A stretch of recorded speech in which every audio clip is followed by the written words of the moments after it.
3వ అధ్యాయం 10వ వాక్యంలో యాకోబు గారు అంటున్న మాట, ఆశీర్వచనమును శాపవచనమును ఒకే నోటి నుండి ఉద్భవించును. గుళ్ళో ఉండినప్పుడు దేవుని స్తోత్రం, బయటికి వెళ్ళాక ఆ నాలుగు ఏమంటది? దెయ్యానికి స్తోత్రం అంటది. అంతే కదా. గుళ్ళు ఉన్నప్పుడు పూనకు వచ్చి ఆత్మగీతాలు పాడేస్తుంది, బయటికి వెళ్ళినప్పుడు వేరే పూనకు వచ్చేస్తుంది నాలుగు కదా. ఏం పూనకు వచ్చేది? దూషించే పూనకం కదా, ద్వేషించే పూనకం. అవునా? సహోదరి సోదరులారా, ఒక రాజ్యంలో రాజుగారు ముసలోడైపోయాడ. ఏజ్ అయిపోయిందన్న. మనకి పోపు గారు చనిపోయారా? ఓల్డ్ అయిపోయి చనిపోయారు. కొత్త పోపు గారు వచ్చారు, చాలా తొందరగా వచ్చారు. దేవుని స్తోత్రం కదా. కొత్త పోపు గారి పేరేంటి? 14వ లియో పాపు గారు. మరొక రకంగా చెప్పాలంటే 14వ సింహరాయుల పాపు గారు. ఓకేనా? అలాగే రాజ్యంలో రాజు ముసలోడైనప్పుడు కొడుక్కి పట్టాభిషేకం చేయాలనుకున్నాడు. పట్టాభిషేకం చేయాలనుకుని చిన్న టెస్ట్ పెట్టాడట. ఏంట టెస్ట్ అంటే, ఈ లోకంలో అత్యంత క్రూరమైన వస్తువు కానీ జీవిని కానీ నాకు తీసుకురా, 6 నెలల సమయం ఇస్తున్నాను, రాజ్యం అంతా తిరుగు. ఓకే డాడీ, మన భాషలో చెప్పాలంటే తండ్రి నేను వెళ్ళొస్తానని 6 నెలలు తిరిగాడు. రాజుగారి కంటే రాజ్యంలో ప్రజలకి కుతూహలం ఎక్కువైపోయింది. ఏం తెస్తాడో యువరాజు, ఏం తెస్తాడని. వచ్చాడట, ఒక బాక్స్ పెట్టుకుని వచ్చాడట. సీల్ ఓపెన్ చేస్తుంటే అందరూ చాలా కుతూహలంగా చూస్తున్నారట. తెరమసి ఓపెన్ చేస్తే అందులో ఒక నాలుక ఉందట. మనిషి నాలుకుంటే తండ్రి కళ్ళు ఎరజేసాడట. నాన్నగారు కోప్పడకండి తండ్రి అయి, విషయం చెప్తాను వినండి అంటే, ఈ నాలుక అత్యంత క్రూరమైన నాలుక. ఎందుకంటే ఆ నాలుక నుండి ఏనాడు కూడా మంచి మాటలు రాల, చెడే. ఒక్కనాడు కూడా మంచి మాట రాలేదు, ఒక్కనాడు కూడా ఆశీర్వచనం రాలేదు. అన్నీ శాపవచనాలే, అన్నీ దరిద్రాలే. అందుకే దీన్ని తెచ్చాను, ఎందుకంటే క్రూరమైంది నాకేమీ కనపడలేదు అన్నాడు. శబాష్ బిడ్డ అని. మరి ఎందుకో మళ్ళీ రాజుగారికి ఏమనిపించిందో, మరో 6 నెలల సమయం ఇస్తున్నాను నీకు, ఈసారి ఈ జీవరాశుల్లో కానీ వస్తువుల్లో కానీ మంచిది తీసుకురమ్మన్నాడు. అత్యంత శ్రేష్టమైనది మంచిది తీసుకుని రమ్మన్నాడు. మళ్ళా 6 నెలలు తిరిగాడు. టైం వచ్చింది, జనాలందరూ పోగొడ్డారు. మళ్ళీ బాక్స్ పెట్టుకుని వస్తున్నాడట. ఈసారి ఓపెన్ చేస్తే మళ్ళీ అందరికీ సర్ప్రైజ్ ఏంటంటే నాలుకే ఉందట. తండ్రి మరింతగా కోపానికి లోనైతే తనయుడు చెప్పిన మాట, తండ్రి గారా కోప్పడద్దు, ఈ నాలుక ఒక పవిత్రమైన వ్యక్తి నాలుక. ఈ నాలుక పవిత్రమైన వ్యక్తి నాలుక. ఈ నాలుక ఏనాడు పవిత్ర మాటలు మంచి మాటలే కానీ చెడు అనేది ఈ నాలుకకి చేత కాదు. ఈ నాలుక నుండి చెడు అనేది ఉద్భవించలేదు. చెడు మాట కానీ శాపవచనం కానీ నాలుక నుండి ఉద్భవించలేదు. ఇంతకన్నా మంచిది పవిత్రమైనది నాకు ఈ ప్రపంచంలో కనపడలేదు అన్నాడు. కావున సోదరులారా, బహుశా మనం ఈజీగా అంటుంటాం, నరవలేని నాలుకమ్మ ఎటు తిప్పుతా అలా తిరిగిపోద్ది. అలాగ అన్నమ్మ నాలుగు కూడా నరవలేని నాలుకే, అందరిది నరవలేని నాలుకే. ఎటు తిప్పుతాడు తిరిగిపోద్ది. కానీ ఎటు తిప్పాలా నాలుకని? మంచి వైపు తిప్పాలి. అవునా? మంచి వైపు తిప్పాలి. ఇప్పుడు నాలుకల్లో రకాలు చూద్దాం. నాలుకల్లో రకాలు ఏంటి? ఎర్ర నాలుక, తెల్ల నాలుక, నల్ల నాలుక, పుట్టుమచ్చున్న నాలుక, ఏంటి ఈ నాలుకలా? ఏంటి నాలుకల్లో రకాలు? అందులో మొదటిది అబద్ధములాడు నాలుక. ఏ నాలుక? అలవాటు అనమాట ఆనలకి. అబద్ధం ఆడితేనే కానీ దానికి కుదురు దురదొచ్చేది. సో బైబిల్లో మొట్టమొదటిగా అబద్ధం ఆడింది ఎవరు?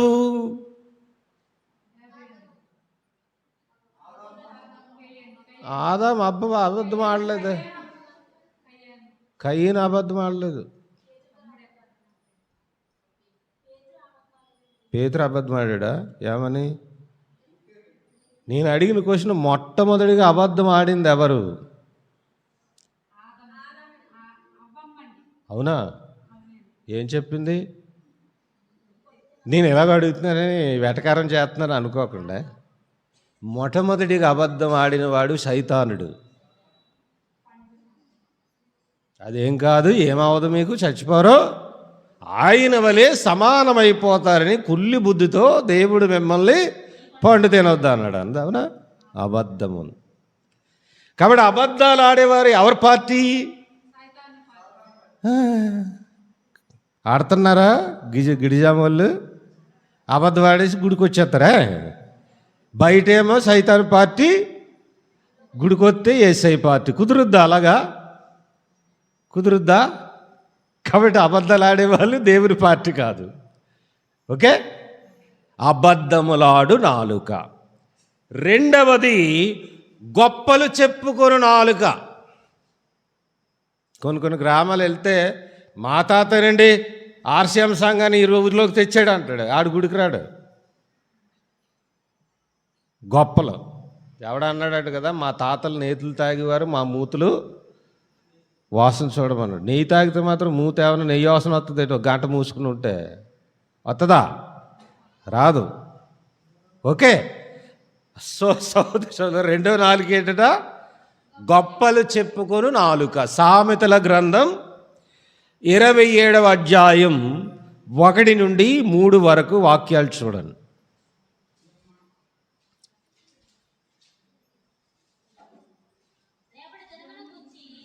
రేపటి దినమున గూర్చి ప్రగల్భములు పలుకరాదు. నేను అచ్చేసేస్తాను, ఇచ్చేసేస్తాను అని.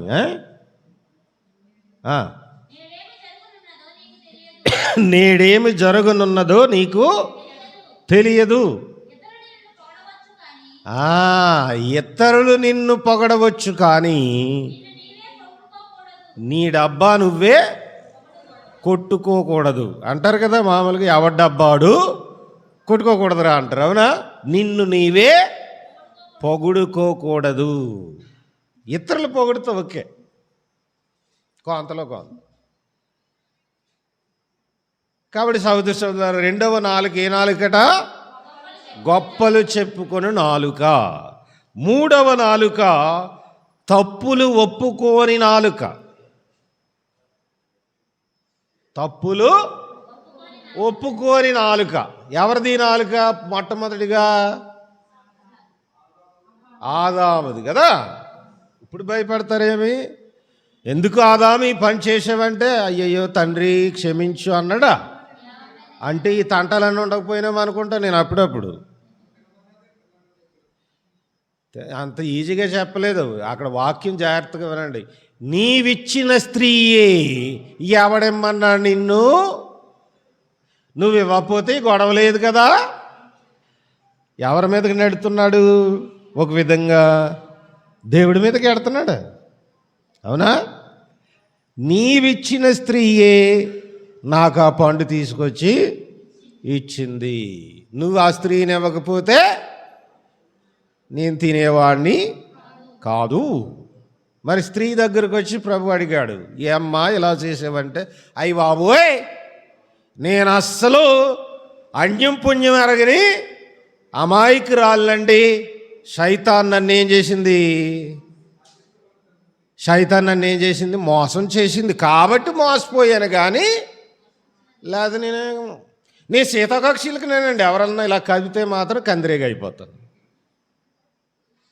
ఈ బుద్ధి మనందరిలో ఉంది.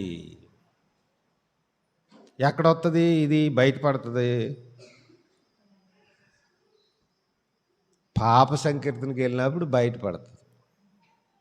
మా తోటుకోవాలి తిట్టిందని తిట్టేసానండి, మా ఆయన తాగొచ్చాడని దూషించేసానండి, అలా పని చేయకపోతే పని చేయనండి. నేను ఇందాక అన్నాను కదా, మామూలుగా సహజంగానే సీతాకాకు సిలుకునేనండి, ఎవరన్నా జోలికి వస్తే మాత్రం కందిరేగా అయిపోతానండి. జస్టిఫికేషన్, సమర్థించుకోవడం. నువ్వు పాపిగా వెళ్తున్నావు, నువ్వేం చేసావు చెప్పు చాలు. కొంతమంది పాప సంగతికి వచ్చినప్పుడు ఇంకా విచిత్రంగా ఉంటుంది. వాళ్ళు విడిచిపెట్టేసి వాళ్ళు ఆయింది, వాళ్ళ బంధువులది, ఎవరెవరు పాపాలు చెప్పుకొస్తుంటారు. ఇది మరీ విచిత్రం. ఓకే, సందర్భం కాదనుకోండి, ఉదాహరణ చెప్తున్నాను. ఒకసారట పాప సంకీర్తనకి వెళ్ళి, నేను ఏ పాపం చేయలేదు స్వామి అండి అందట ఒక అమ్మ. ఆ ఫాదర్ గారు కోపం ఎక్కువేమో, ఉపదేశం పిలిచి, ఒరే మరి తల్లి స్వరూపం తీసి ఇవి నాకు ఇటేరా అన్నాడట. మరి తల్లి స్వరూపం తీసి ఇవి నాకు ఇటేరా, పాపం ఏ పాపం చేయలేదట. లివింగ్ సెయింట్ కదా, జీవిస్తున్న పునీతురాలు. పాపం చేయని వాళ్ళు అంటే యేసుప్రభు ఈ లోకానికి ఎందుకు రావాలి? ఓకే. మూడవది ఏంటండి? తప్పులు ఒప్పుకొని నాలుక. నాలుగవదేంటి? పరులను నిందించే నాలుక. ఎప్పుడు నిందిస్తానే ఉంటుంది, పరిపాట్లేదు. ఆడ అలాటోడు, ఈడు ఇలాటోడు. నలుగురు కూర్చున్నామనుకో, ఒకరి గురించి మంచి మాట్లాడతామమ్మా, మనలో మన మాట మాట్లాడతామా? ఎప్పుడు మాట్లాడతాం మంచి? ఒక వ్యక్తి గురించి మంచి ఎప్పుడు మాట్లాడతారు చెప్పండి? మామూలుగా మనిషి చచ్చిపోయాక. ఎవరు అన్నారు? గట్టిగా అంటలేదు. మరి చచ్చిపోయాకే వాడి గురించి మంచి. ఒకసారట సూసైడ్ చేసుకుని భర్త చచ్చిపోయాడట. భార్య దగ్గర కూర్చుని, నా దేవుడా ఇలాంటి పని ఎందుకు చేసావు, నువ్వు అలాంటోడివి, ఇంత మంచోడివి, ఇంత బంగారులా క్రిస్మస్ కాక్ కొనేవాడివి, క్రిస్మస్కి చికెన్ తెచ్చేవాడివి, లేకపోతే అది తెచ్చేవాడివి, బంగారం కొన్నావు, సింగారం కొన్నావు అంటే ఆ టాప్ పని లేచిపోయి సమాధి పెట్టిలోంచి, దరిద్ర కొట్టిదానా బతుకుండగా ఇవన్నీ చెప్తే చచ్చిపోతుంది కదా అన్నాడట. అర్థమైందా? దురదృష్టం, చాలామంది ఎదుటి వాళ్ళని నిందించే పనిలో ఉంటాం కానీ అభినందించే పనిలో అతి తక్కువ నాలుకలు ఉంటాయి. అవునా? నిందించటం ద్వారా మనం ఏం చేస్తున్నాం? తీర్పు తీరుస్తున్నాం. తీర్పు తీర్చే అధికారం ఎవరికి లేదు. ఎవరికి ఉంది? మనిషి కుమారుడైన క్రీస్తుకు మాత్రమే ఉంది. ఎవ్వరూ తీర్పు తీర్చరాదు. అవునా? కొరింథీయులకు రాసిన మొదటి లేఖ 6వ అధ్యాయం 9-10 వాక్యాల్లో 10 మంది మహానుభావులు లిస్ట్ ఇచ్చాడు పౌలుడు. వీళ్ళు ఎవరు ఎటువైపు వెళ్ళిపోతున్నారంటే పరలోక రాజ్యం నుంచి దూరంగా వెళ్ళిపోతున్నారన్నమాట. ఎవరా 10 మంది అంటే, చదువమ్మ 9. తెలీదా? గిడిజాములకు తెలీదా? ఆగమ్మ, దుష్టులు దేవుని రాజ్యం పొందరని తెలీదా మీకు? తెలుసు కదా. కాకపోతే దుష్టులు ఎవరో తెలుస్తలేదు మనకి. అందరం పవిత్రులు అనుకుంటున్నాం కదా. అందుకే పౌలు అంటున్నాడు, మోసపోకుడు. ఓకే, దుష్టులు అంటే ఇంత మీసాలు వేసుకుని ఉండరు, కత్తి బొడ్లు ఎట్టుకుని ఉండరు. ఓకే, మోసపోకుడు, అవినీతి పరులు, విగ్రహారాధకులు, వ్యభిచారులు, నపుంసకులు, శారీరక వ్యామోహక ఏంటిది? వక్రబుద్ధి ఏంటి? శారీరక వ్యామోహ వక్రబుద్ధి ఏంటి?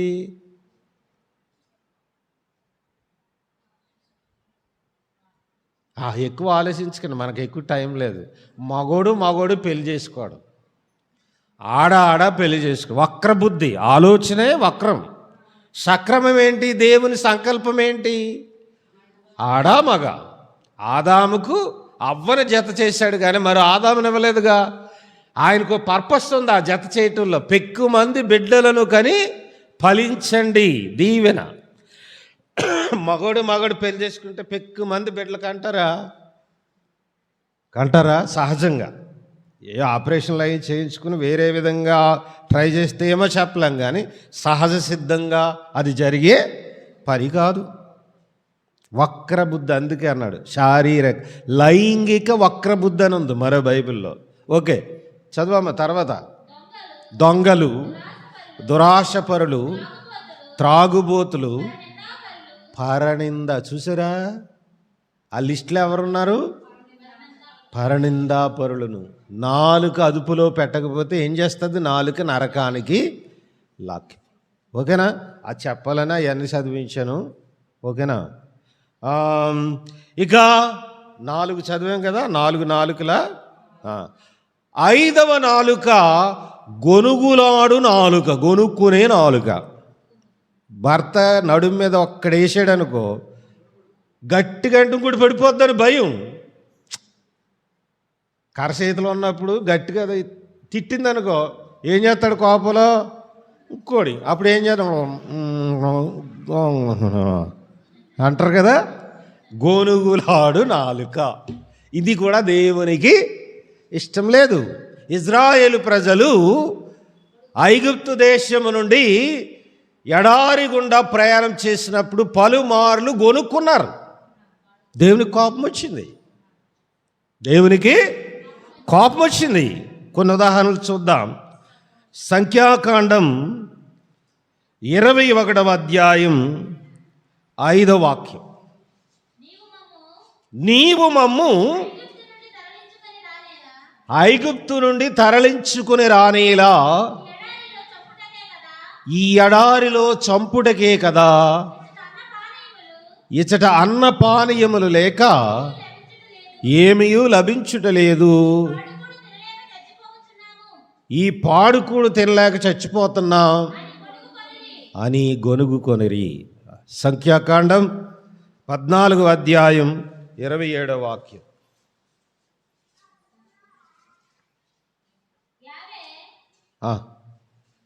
చదువు, అదే కరెక్టేనమ్మా. మోషే అహరోనులతో ఇట్లా, నేను ఈ దుష్టులు నా మీద ఎంతకాలమని గొనుగుకొందురు, వారి గొనుగుడు విని నా చెవులు చిల్లులు పడుచున్నవి. కాబట్టి వాళ్ళని ఏమన్నాడు? ఏమని సంబోధించాడు దేవుడు? ఈ దుష్టులు. సో గొనుక్కునే వాళ్ళు కూడా దుష్టులే. దేవుని దృష్టిలో వాళ్ళు కూడా దుష్టులే. దుష్టులు ఎక్కడికి వెళ్ళారు? పరలోక రాజ్యం చేరలేరు. మర్చిపోకండి. ఈరోజు కూడా గొనుక్కోవద్దు. గుళ్ళో ఎక్కువసేపు బాధేస్తున్నారా బాబు, వదులుతలేదు ఫాదరు. గొల్లప్రోలు విచారణలో ఉన్నప్పుడే బాగుండేది. 10 నిమిషాల ప్రసంగం చెప్పి వదిలేసేవారు. మాయదారిది ప్యారిస్ చేశారు, రాజ్కుమార్ ఫాదర్ వచ్చారు. ఏం చెప్తారు మీ ఫాదరు? ఆదివారం గంట సేపు చెప్తారు. కొనుక్కుంటున్నారా? గంట సేపు. మీకంటే ఆయనకి బాధ కదా, 25 కిలోమీటర్ల దూరం వచ్చి ప్రసంగం ఇచ్చి పూజ ఇచ్చి మళ్ళీ కత్తిపూడి వెళ్ళాలి కదా. అయినా చెప్తున్నారంటే, ఆయన ఇచ్చిన ప్రసంగంలో ఒకసారి జోసెఫ్ ప్రభాకర్ గారి సిల్వర్ జూబ్లీకి ఆయన ఇచ్చిన ప్రసంగంలో గురువు ఒక ప్రీచర్ కాదు, ఆయన ఒక మైక్రోఫోన్ అని చెప్పాడు. ఇక్కడ బోధించేది ఎవరు? దేవుడే మాట్లాడుతున్నాడు. అందుకే సువిశేషం చదివిన తర్వాత ఇది క్రీస్తు సువిశేషం, ఇది ప్రభు సువిశేషం, నా సువిశేషం కాదు. ఈ ఆదివారం ఈ సందేశాన్ని ఆయన మనకిస్తున్నాడు. గంట చెప్పినా అందులో మన హృదయంలోకి బహుశా ఒక 2-3 పాయింట్లు వెళ్తాయి. కనీసం మా జన్మ ఎప్పుడు ధన్యమైపోద్దంటే, నేను మీరు కూడా ఆ ఆదివారం కనీసం ఒక్క పాయింట్ అయినా మన హృదయాన్ని తాకి మన జీవితాలు, అందరిది కాకపోయినా వచ్చిన 100 మందిలో ఒక 5-6 అన్నా దానివల్ల మార్పు చెందితే మా జీవితాలు ధన్యమైనట్లే. యాక్చువల్గా మ్యాటర్ అయితే మనకు ఇప్పుడు పట్టిన దెయ్యం ఏంటి తెలుసా? ప్రస్తుత క్రైస్తవ సమాజాన్ని, మొత్తం సమాజాన్ని, ప్రస్తుత క్రైస్తవ సమాజాన్ని పట్టి పీడిస్తున్న దెయ్యం, భూతం, సైతాన్ ఏంటంటే సెల్ దెయ్యం. సెల్ దెయ్యం. వాక్యం చెప్పినప్పుడు వినవట్లేదు, మొన్న అయితే నేను ఆదివారం మా దగ్గర చాలా కోప్పడ్డాను కుర్రోడి మీద. నడి పూజ అంటాం. అర్పణ తరువాత జరిగేది ఏంటి? అత్యంత ముఖ్యమైన సాంగ్యం. ఎందుకంటే ప్రభు మరలా మన కోసం ఆహారంగా మారటానికి పరలోకాన్నించి మరలా భూమికి దిగి వచ్చే పవిత్రమైన సమయంలో సెల్ ఫోన్తో ఉంటే ఆయన మనసు నొచ్చుకోదా? ఆయన దగ్గరకు వచ్చి పోనీ దూరం ఉండి ఇంటికాడ ఆడవచ్చు, ఆ పనులు రానవసరం లేదు. ఇంటికాడేమో నేను గుడికి వెళ్ళిపోయానని చెప్పనాకని గుడికి వచ్చేమో సెల్తో కాలక్షేపం చేయటం న్యాయమా? నీకోసం నా కోసం విధేయుడై, అంతే కదా, తగ్గించుకుంటూ తాను కలుగునుగాకని సృష్టించుకునే ఒక అప్పములోకి ద్రాక్షారసంలోకి ఆయన వేంచేసి వస్తుంటే మన పనిలో మనం ఉంటాం. సమంజసమా? న్యాయమా? సహోదరి సోదరులారా, ఓకేనా? గొనుక్కోవద్దు. సపోజ్ ప్రసంగం ఎక్కువైపోయింది అనుకో, ఫాదర్కి చెప్పండి, ఫాదర్ ఇంకో పావుగంట తగ్గించండి ఫాదర్, మాకు నిద్రలు వచ్చేస్తున్నాయి. మనకి ఎక్కువగా నిద్ర వచ్చే సమయం ఎప్పుడు? సిన్సియర్గా చెప్పండి. ప్రసంగం విన్నప్పుడే. వద్దన్నా వచ్చేస్తుంది. అవునా? చెప్పేమంటారు ఫాదర్ ఆల్రెడీ. ఓ రోజు అర్ధరాత్రి కుర్రాడు ప్యారిస్ ప్రీస్ట్కి ఫోన్ చేశాడట, ఫాదర్ నిద్ర రావట్లేదు అన్నాడట. నాకెందుకురా ఫోన్ చేసావు, డాక్టర్ దగ్గరికి వెళ్ళకపోయావంటే వెళ్ళానండి, అది అయిపోయింది, అయినా నిద్ర రాడు. అయితే ఓ పని చేయరా, మానసిక వైద్య నిపుణులు ఉంటారు, సైకాట్రిస్ట్ అంటారు కదా, వాళ్ళ దగ్గరికి వెళ్ళి అదే అయ్యిందండి, అయినా నిద్ర రావట్లేదంటే ఫాదర్ కోపం వచ్చి నన్నేం చేయమంటారు, అర్ధరాత్రి నా నిద్ర లేపేసి నా నిద్ర పాడు చేసామంటే, ఏం లేదు ఫాదర్, పోయిన ఆదివారం మీరు ప్రసంగం చెప్తున్నప్పుడు నేను అనుకోకుండా నిద్రలోకి జారిపోయాను, ఇఫ్ యూ డోంట్ మైండ్ ఈ ఫోన్లో పావుగంట ప్రసంగం చెప్పండి ఫాదర్ అన్నాడు. న్యాచురల్గా నిద్ర వచ్చేస్తుంది. మొన్న నేను ఒక జూబిలీకి వెళ్తే అక్కడ మా క్లాస్మేట్ ఇంకో మంచి జోక్ చెప్పాడు. ఏంటంటే గురుత్వాకర్షణ శక్తి ఉందని ఏ సైంటిస్ట్ చెప్పారు?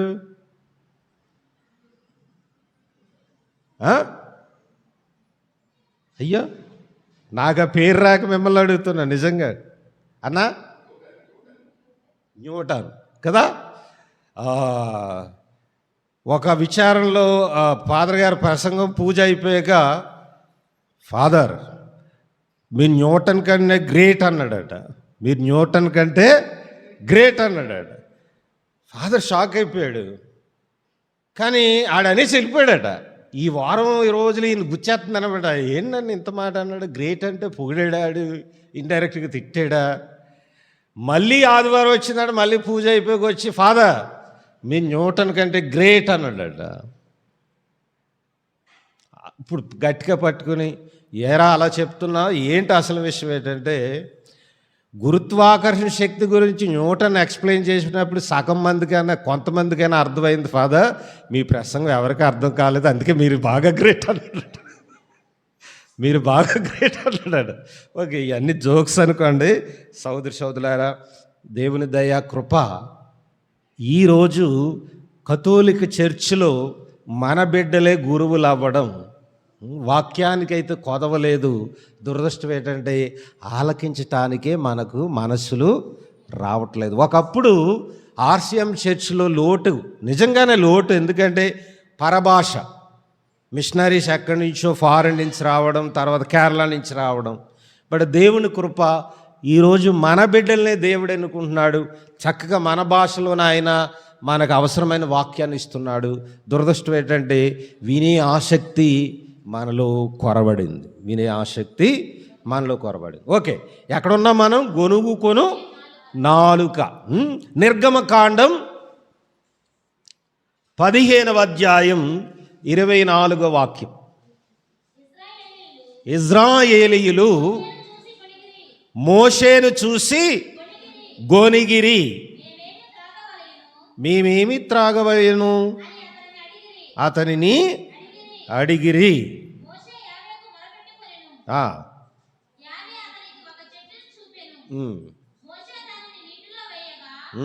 ఓకే, అక్కడ కూడా గొనుక్కున్నారు అంతే కదా, గొనుక్కొనిరి. కాబట్టి గొనుగుడు దేవునికి ఇష్టం లేని కార్యం. దురదృష్టం ఏంటంటే మనలో కొంతమంది ఎదుటివారు ఎంత మంచి చేసినా మంచిని చూడలే, అప్పుడే గొనుగుడు కానీ దూషణ కానీ మన నోటి నుండి వస్తుంది. ఒకసారట భార్య భర్తకి ఆరోగ్యంగా ఉండాలని, మనకి కరోనా వచ్చినప్పుడు ఉడకబెట్టిన గుడ్లు తినమనివారు కదా, బాగా తినమనివారా. భార్య ఏం చేసిందట, బ్రేక్ఫాస్ట్కి ఉడకబెట్టిన గుడ్డెట్టిందట. కోపంగా చూసి భార్య ఇంకా, గుడ్డెడతావా ఆమ్లెట్ వేస్తావా అనుకున్నాను అన్నాడట. గుడ్డెడతావా ఆమ్లెట్ వేస్తావా అనుకున్నాను. పోలే ఈయనకి ఆమ్లెట్ల మీద ఉందేమని మస్ట్ రోజు బ్రేక్ఫాస్ట్కి ఆమ్లెట్ వేసి పెట్టింది. ఈవేళ ఉడకబెట్టిన గుడ్డెడతావా అనుకున్నాను, ఆమ్లెట్ వేస్తావా అన్నాడు. ఓహో నీ పని ఇలాగ ఉందని మస్ట్ రోజు ఏం చేసిందట, మూడో రోజు ఉడకబెట్టిన గుడ్డు. అప్పుడు ఏమన్నాడట చెప్పండి, మీరు తెలివైన వాళ్ళు కదా. ఇలా కోపంగా చూసి, ఉడకబెట్టిన గుడ్డు ఆమ్లెట్ వేస్తావా అనుకున్నాను, ఆమ్లెట్ వేసిన గుడ్డు ఉడకబెట్టి ఎడతావా అనుకున్నాను, ఇలా చేస్తావా నువ్వు అన్నాడు. అర్థమైందా? రెండూ పెట్టింది, ఒక గుడ్డు ఉడకబెట్టి పెట్టింది, ఆమ్లెట్ వేసింది. కోపంగా చూసి ఈ ఆమ్లెట్ వేసిన గుడ్డేమో ఉడకబెడతావు అనుకున్నాను, ఉడకబెట్టిన గుడ్డేమో అంటే మంచి చూడలేడు ఇంకాడు. కొంతమంది ఇలాంటి విచిత్రమైన క్యారెక్టర్లు కూడా ఉంటాయి. సహోదరి సోదరులారా, ఇప్పుడు ఒక 4-5 వాక్యాలు బైబిల్లో 4 గురించి ఏం చెప్తున్నా. ఎక్కువగా సామెతల గ్రంథంలో మనకు ఉంటుంది. సామెతలు 11:9.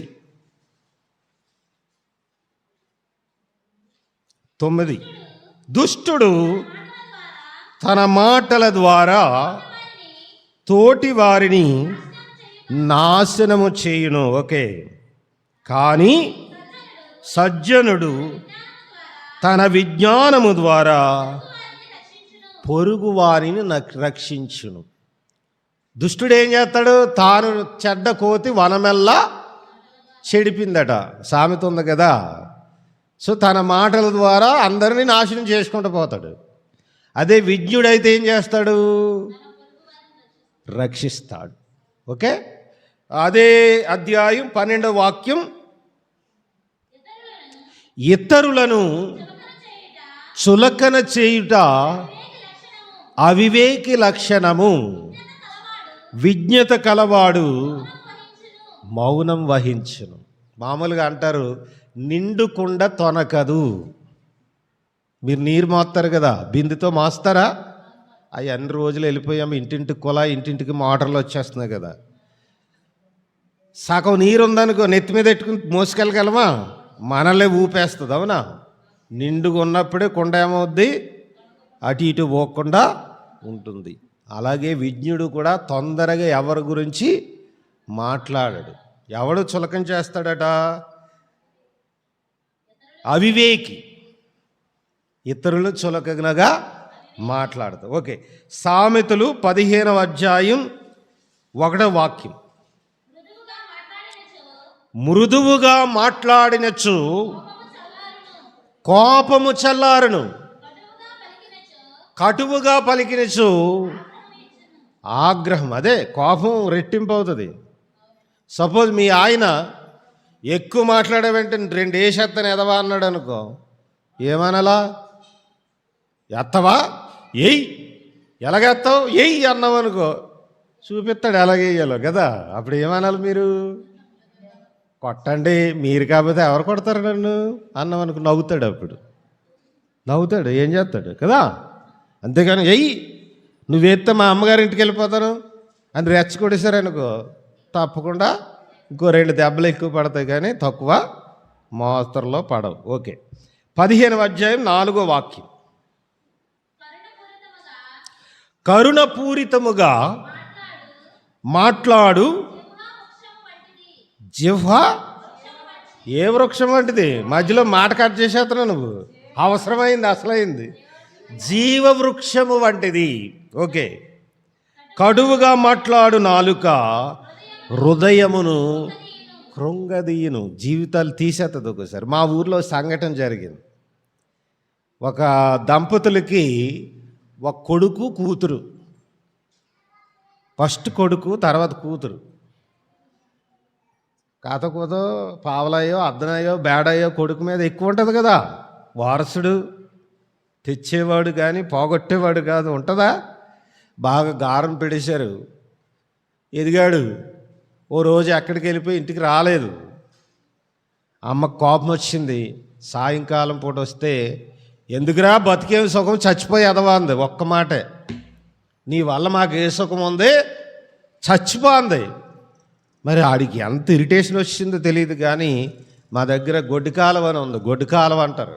గొడ్డి కాలువ అంటే మరి ఎందుకు వచ్చిందో ఆ పేరు తెలియదు కానీ మామూలుగా పొలాల్లో నీరు ఎక్కువైపోయినప్పుడు, వర్షాలు అది కురిసి ఎక్కువైపోయినప్పుడు ఊట కాలువ ద్వారా దింపేసి అది సముద్రానికి కనెక్షన్ ఉంటుంది అన్నమాట. అమ్మ అనేసింది, పట్టించుకోలేదు. 8, 9, 10 అయ్యేకి డౌట్ వచ్చింది ఎక్కడికి వెళ్ళాడు వీడని. రాత్రిపూట ఎక్కడ ఎదుగుతారు? అలా ఎదుగుతున్నారు. మరుసటి రోజు, రెండో రోజు, మూడో రోజు ఆ కాలువలో శవం ఉబ్బిపోయిన తర్వాత తేలుతుంది కదా, పడిన వెంటనే తేలదు. వేరొక ప్రాంతంలో ఈడు ఒక చోట దూకితే ఆ ప్రవాహాన్ని కొట్టుకుని పోయి వేరొక చోట తేలాడు. చూసారా, కటువుగా మాట్లాడు నాలుక హృదయమును కృంగదీయును. బహుశా కృంగదీసి నిజమే నా జీవితం ఎందుకు అనుకున్నాడు ఏటో పాపం. అదే కరుణాపూరితంగా మాట్లాడు జిహ్వా జీవాన్ని నిలబెడుతుంది. చచ్చిపోదాం అనుకున్న వాడిని కూడా నిలబెడుతుంది. ఆ క్షణానికి మంచి మాటలు వచ్చాయనుకో నోటంట బ్రతుకు మీద ఆశ వస్తుంది. చిన్న ఉదాహరణకి ఒక ఫేమస్ రైటర్ హెచ్జి వెల్స్ అనే రైటర్ చాలా ఫేమస్ అట యూరోప్లో. ఆయన దగ్గర 40 పుస్తకాలు రాశాడట. కానీ ఆయన చిన్నతనంలో అందరూ చీదరించుకుంటుంటే ఒక సమయంలో అతను చచ్చిపోవాలనుకున్నాడట. బహుశా 6, 7 తరగతులు చదువుతున్న సమయంలో చచ్చిపోవాలనే విరక్తి వచ్చిందట. అతను వెళ్ళి ఆ విషయాన్ని వాళ్ళ అమ్మకు చెప్తే, నాయనా అదేం పని, అంత పని నువ్వు చెయ్యొద్దు, ఒక పని చేయి, ఆ నిర్ణయం తీసుకునే ముందు నీ చిన్న వయసులో అంటే 2, 3 తరగతులు చదువుకున్నప్పుడు నీకు టీచర్ ఉండేవారు, నేను చాలా ఇష్టపడేవారు.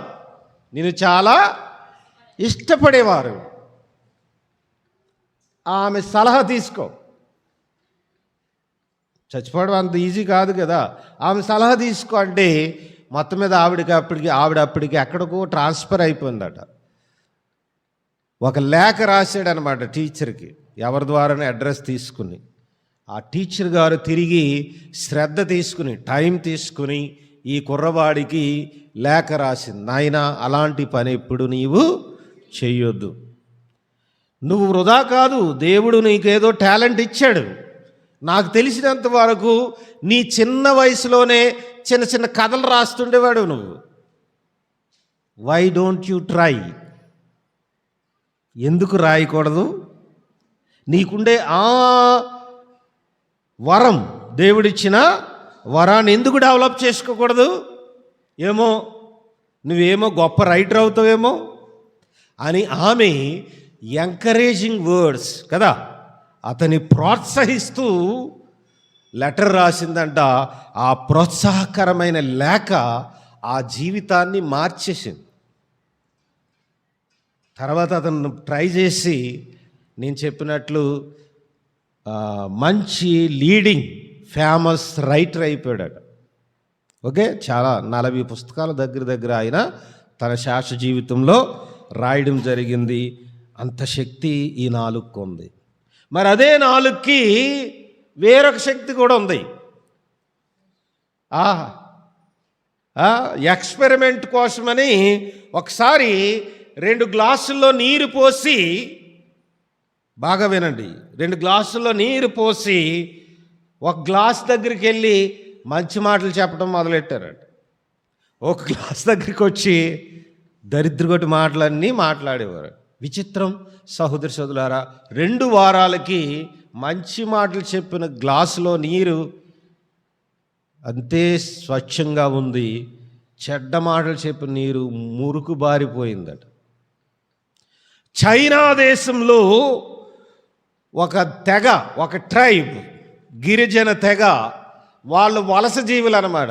వాళ్ళు నివాసాలు ఎక్కడ ఏర్పాటు చేసుకుంటారంటే ఎక్కడ నీరు పుష్కలంగా ఉంటుందో అక్కడ ఎండిపోయిందనుకో దురదృష్టవశాత్తు మళ్ళీ ఎక్కడికి వెళ్ళిపోతారు? వేరే నీరున్న ప్రదేశం.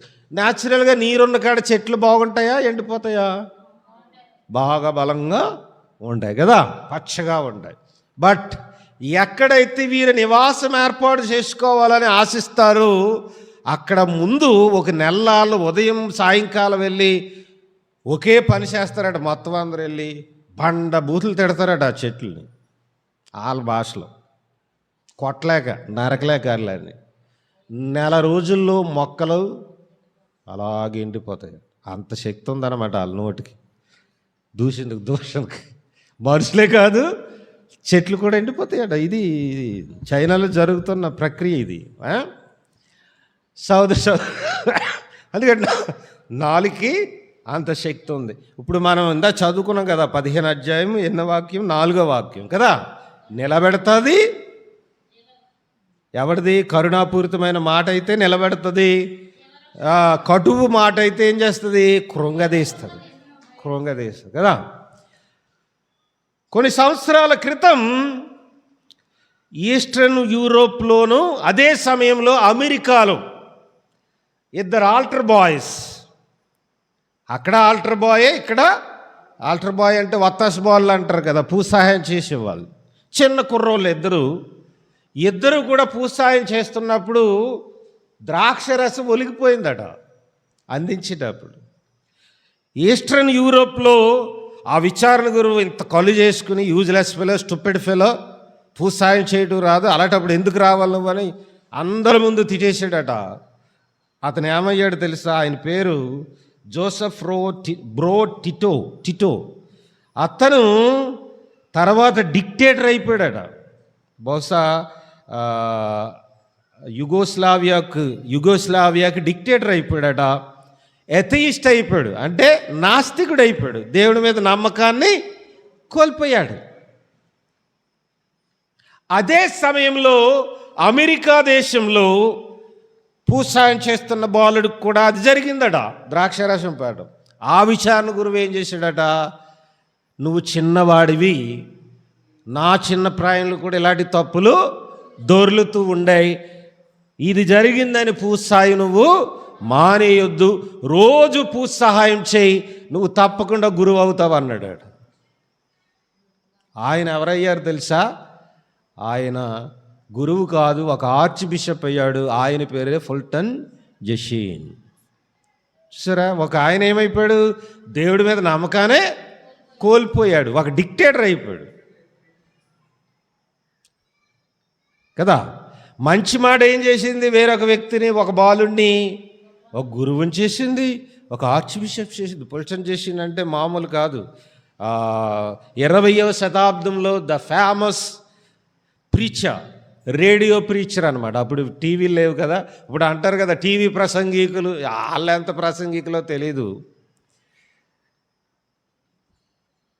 ఈయన మాత్రం గొప్ప వేద సత్యాలు, దేవుడు అతనికి ఇచ్చిన జ్ఞానం, ఈవెన్ శ్రీసభ ఆయన్ని ప్రాసెస్లో ఉంది, ఒక ధన్యజీవిగా పునీతుడిగా కూడా చేయటానికి శ్రీసభ సిద్ధపడుతూ ఉంది. అంత గొప్ప వ్యక్తి ఎలా కాగలిగాడంటే, ఒక గురువు ఎంకరేజింగ్ వర్డ్స్, తన నోటి నుండి వచ్చే మంచి మాటలు.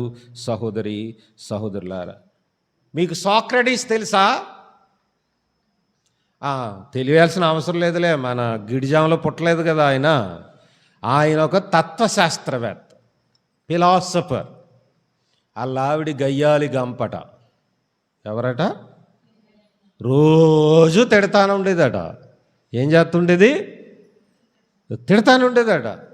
అయినా పట్టించుకోకుండా ఈయన ఏదో రాసుకుంటుండేవాడట. ఓ రోజు ఏం పట్టించుకోవట్లేదని బిందుతో నీళ్ళు తెచ్చి నెత్తిమీద చేసిందట. ఏం చేసింది? మీ ఆయన మీద అలాగైతే ఏం చేస్తాడు? మామూలుగా కొట్టడు కదా, అవునా? బట్ సాక్రటీస్ అన్నాడట, థ్యాంక్ యూ అన్నాడట. ఏమన్నాడట? Thank you. రోజు ఉరుమే ఈరోజు వర్షం కూడా వచ్చేసింది అన్నాడట. ఈరోజు వర్షం కూడా వచ్చేసింది అన్నాడట. అంటూ థ్యాంక్సే, నేను స్నానం చేయాల్సిన పని తగ్గించేవన్నాడట. చూసారా అంత శాంతమూర్తి. ఒకరోజు ఈ సాక్రటీస్ దగ్గరికి ఎవరో ఒక వ్యక్తి పరుగున వచ్చి ఏదో చెప్పబోతున్నాడట.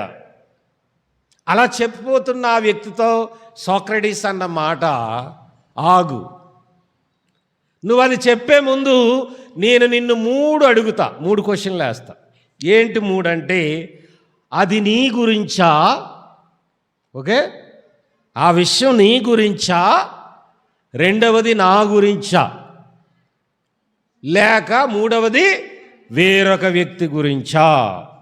ఓకే, ఇంకా రెండవ క్వశ్చన్ ఏంటంటే, అది నాకు చెప్పటం వల్ల నీకు కానీ నాకు కానీ అతనికి కానీ మంచి జరుగుతుందా? ఓకే, మూడవది నువ్వు చెప్పే ముందు మూడో క్వశ్చన్ ఏంటంటే, నీవు చూసావా? అప్పుడు ఆ వ్యక్తి అన్నాడు, ఇంకో వ్యక్తి గురించి అయితే నాది చెప్పొద్దు అన్నాడు. అంతే కదా, నువ్వు చూసావా?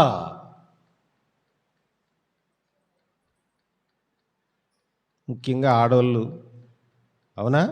పూర్వకాలం ఒక సామెత ఉంది, send a telegram or tell a woman కదా. టెలిగ్రామ్ అన్న పంపాలట. అప్పుడు టెలిగ్రామ్లు, ఇప్పుడు ఎందుకు సెల్ ఫోన్లు, అవునా? వాట్సాప్ ఇలా పెడితే అప్పుడు అక్కడ వచ్చేస్తుంది, అవునా? ఈ సూత్రం మాత్రం మన అందరం పాటించాలి సోదరుల. నీ గురించా? నా గురించి అయితే నాతో చెప్పు, నో ప్రాబ్లం. నీ గురించి అయినా నాతో చెప్పు, సలహా ఇస్తాను. వేరొక వ్యక్తి గురించి నాతో చెప్పడం వల్ల ఉపయోగం లేదు. ఆయనకి మంచి జరగదు, నాకు మంచి జరగదు, నీకు మంచి జరగదు. మూడో విషయం, మన కళ్ళే మనల్ని మోసం చేస్తాయి అంటారు ఒక్కోసారి కదా. చూసిందే నిజమో కాదో, చూసే విధానంలో తప్పు ఉండొచ్చు, బట్ అలాంటిది చూడండి ఎలా చెప్పగలవు నువ్వు? పుకార్లు అంటారు, పుకార్లు షికారులు చేస్తాయి కదా. కాకపోతే దురదృష్టం సోదరులారా, నిజం నిద్రలేతులోకి అబద్ధం ఊరు చుట్టేసి వచ్చేసిందట. ఓకే, కావున నాలుకను అదుపులో ఉంచుకుందాం, నాలుకను సద్వినియోగం చేసుకుందాం. దేవుడు నాలుకను ఎందుకు ఇచ్చాడన్నాం? స్తుతించడానికి. ఎక్కడన్నా పాట ఉందా? కీర్తన పాటలు ఎవరు ఎంతో బాగా పాడారు కదా. తిరునామ కీర్తన పాడని ఎడల నాలుక నాకెందుకు నాదా, దేవాని మహిమను స్తుతించని ఎడల అదరాలు ఎందుకు నాదా, ఈ జీవితమెందుకు నాదా. పశ్చరణం ఏంటి? వేకుమ జామున ఆకాశ పక్షులతో నీ మహిమలను పాడెదను, చల్లని గాలితో తెల్లని మంచుతో ఏకీభవించి నే పాడా. ఉదయాన్నే లేవగానే ఏం చేయాలా? నోట్లోంచి ఏ మాట రావాలా? దేవా, నా జీవితంలో మరొక రోజు అనుగ్రహించినందుకు నీకు వస్తుందా? లేకపోతే చీపురు కట్టట్టుకుని, పందే 7 అయింది లేగే దున్నపోతా, 7 అయినా లేగలేదు, ఈ కానీ వస్తున్నాయా? సర్వసాధారణంగా అయ్యే వస్తాయి. రాత్రి తాగేసి వచ్చేసాడు, ఉదయం ఎక్కడ లెగుతాడు? నో. ఫస్ట్ ఎవరితో మాట్లాడాలి? చివరికి ఎవరితో మాట్లాడాలి? దేవునితోనే మాట్లాడాలి. మరో పాట ఉంటుంది కదా, ప్రతి ఉదయం నా మొదటి మాట నీతో యేసయ్యా, ఏదో ఉంటుంది. ప్రతి రాత్రి నా చివరి పాట నీదేనే. బహుశా పాట అనుకుంటా, ఉదయం పాట, రాత్రి మాట, గుడ్ నైట్. చివరిగా ఎవరికి చెప్పాలా? దేవునికి చెప్పాలి కదా. ఈ రోజంతా కాచి కాపాడిన దేవా థ్యాంక్ యూ. మాకు మైనర్ సెమినార్లో ఎగ్జామినేషన్ ఆఫ్ కాన్షియన్స్, ఆత్మ పరిశోధన లేకపోతే ఎలాగ బతికాను ఈ రోజంతా. ఉదయం మాట ఇచ్చేసాను దేవుడికి, ఈరోజు ఇచ్చావు దేవా, ఈ రోజంతా నిన్నే స్తుతిస్తాను, నీ మాటలే మాట్లాడతాను అని చెప్పానే. బట్ కుళాయి దగ్గర కోపం ఆపుకోలేక స్తుతికి బదులు అయ్యో మనం మంచి సంస్కృత శ్లోకాలు ఉంటాయి కదా మన దగ్గర, సుప్రభాతాలు ఏమన్నా వాడితే దేవుని క్షమించమని అడగాలి. ఓకేనా? నిద్ర లెగుతామో లేదో ఎవరికి తెలుసు. మా నానమ్మట చక్కగా గుమ్మడి పులుసు వేసుకుని తినదట. గుమ్మడికాయ పులుసు అంటారు కదా. ఉదయం లేగలేదు, మామూలుగా వాళ్ళకి అలవాటు ఏంటి 5-6కి అన్నాలు వేసిపోవాలి కదా. మా అమ్మ నిద్రపోతుంది అనుకున్నారు. 7కో 8కో కొడుకెళ్ళి చూస్తే ఊపిరి గ్యారెంటీ లేదు ఉదయం లెగుస్తామని. కాబట్టి దేవుని క్షమించమని అడిగితే కనీసం దేవుని బిడ్డగా